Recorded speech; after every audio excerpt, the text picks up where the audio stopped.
Option trading challenge series का आज है तीसरा दिन और आज मार्केट ने बहुत बड़ा गैप अप दिया था। ऑलमोस्ट देखे तो 600-700 पॉइंट का गैप अप दिया था और ओवरऑल मार्केट अभी 1000 पॉइंट मार्केट मूव कर चुका है। सुबह से अगर देखे तो हाँ 1000 पॉइंट के आसपास मार्केट ने मूव दिया है। तो इतने बड़े गैप अप होने के बाद और इतना ये मोमेंट होने के बाद मैंने कहाँ पे ट्रेड लिया वो मैं आपको बताने जा रहा हूँ कि मैंने आज भी कोई ट्रेड नहीं लिया। मैंने आज थोड़ा मैं लेट आया तो मैं आज एक ट्रेड मिस कर गया।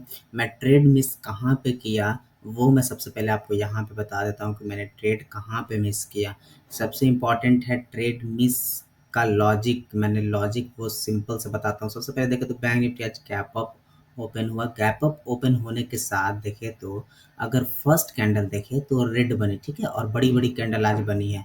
तो फर्स्ट कैंडल रेड बनी, ठीक है। रेड बनने के बाद यानी कि यहाँ पे सेलर्स थोड़े से एग्रेसिव दिख रहे थे, लेकिन अगली ही कैंडल ने बायर्स इतने एग्रेसिव दिखे कि सेलर्स के कैंडल को पूरा का पूरा कवर कर लिया, ठीक है। अगली बार फिर एक बार सेलर्स ने ट्राई किया लेकिन यहाँ पे इसके नीचे आके क्लोज हुआ, ठीक है। अब मैं बहुत इम्पॉर्टेंट चीज़ मैं यहाँ पे देख रहा हूँ और मैं आपको बता रहा हूँ। यहाँ पे अगर देखें तो इस लेवल के आसपास बैंक निफ्टी 2 बार तो गया लेकिन क्लोजिंग इसके नीचे ही हुई, इस लेवल के ऊपर यहाँ पे नहीं हुई।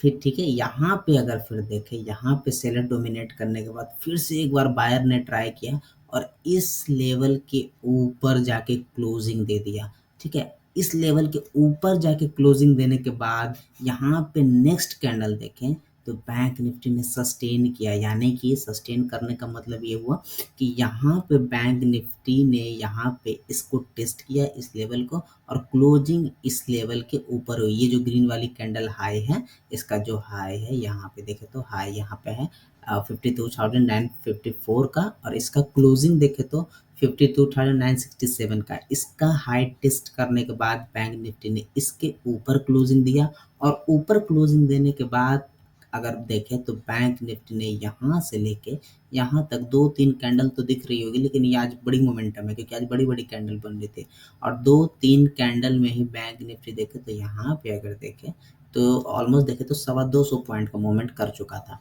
तो मैं यहाँ पे लेट आया, मैंने यहाँ पे कोई ट्रेड नहीं किया। ट्रेड मिस होने के बाद उसके बाद की अगर बात करूँ, ट्रेड मिस होने के बाद मैंने यहाँ पे कोई ट्रेड ही नहीं लिया। ये ऐसे मार्केट में कोई ट्रेड बनता ही नहीं है। यहाँ पे जो आपको कैंडल दिख रही है, यहाँ पे कोई ट्रेड मैंने यहाँ पर अभी तक लिया नहीं है और इसी लेवल के नीचे यहाँ पे बैंक निफ्टी अभी ट्रेड कर रहा है, ठीक है। अब मैं एक चीज़ और आपको यहाँ पे लेके चलता हूँ। मैंने ये 2 लाइन खींची हुई है, ठीक है। अगर बैंक निफ्टी इसके ऊपर जाता है, इसके ऊपर जाने के बाद बैंक निफ्टी इसका ब्रेकआउट करे, ब्रेकआउट करने के बाद 1-2 कैंडल यहाँ पे सस्टेन करे, सस्टेन करने के बाद फिर यहाँ पे देखें तो बैंक निफ्टी एक सेकेंड, हाँ, सस्टेन करने के बाद यहाँ पे अगर ब्रेकआउट करता है इस लेवल का 53,211 का, इसका ब्रेकआउट करने के बाद 1-2 कैंडल अगर सस्टेन करता है, सस्टेन करने के बाद फिर एक बैंक निफ्टी अप साइड का मूव दे सकता है। क्यों? क्योंकि यहाँ देखें तो अभी इसके ऊपर बैंक निफ्टी ने एक भी कैंडल क्लोजिंग नहीं दी। यहाँ पे तो गया, अगला ब्रेकआउट भी हुआ इस ग्रीन कैंडल का, लेकिन इसके नीचे ही ट्रेड कर रहा है। और नीचे की अगर बात करें तो यहाँ पे देखें तो इस लेवल का बैंक निफ्टी ने यहाँ पे एक बार रिटेस्ट किया है, ठीक है। यहाँ पे एक बार देखें तो बैंक निफ्टी ऊपर जाके यहीं पे आके क्लोजिंग हुआ और यहीं से बैंक निफ्टी फिर ऊपर गया। यानी कि 2 बार बैंक निफ्टी रिटेस्ट कर चुका है यहाँ पे और इस लेवल के नीचे आने के बाद फिर अगर वही फिर 1-2 कैंडल यहाँ पे सस्टेन करता है तो बैंक निफ्टी नीचे की साइड यहाँ पे आ सकता है। अपने जो आज का जो प्राइस है, ओपनिंग प्राइस यहाँ पे आ सकता है, आज के लो के आसपास बैंक निफ्टी तक आ सकता है। तो आज की जो एनालिसिस वीडियो है वो कैसी लगी कमेंट सेक्शन में ज़रूर बताइएगा। और यहाँ पे मैंने आज जो ट्रेड मिस किया है, क्यों मिस किया, उसके पीछे का मैं लॉजिक बता दिया हूँ कि मैंने कहाँ पे मिस किया, क्यों मिस किया और ट्रेड क्या हो सकता था। तो यहाँ पे अगर हम लोग देखें तो मैंने आज कोई भी ट्रेड नहीं लिया, पोजीशन यहाँ पे ओपन खाली ही है, यहाँ पे आज प्लान की है। तो फिर मिलते हैं एक और नए दिन एक और नए ट्रेड के साथ। तब तक के लिए आप सभी लोगों का बहुत बहुत धन्यवाद।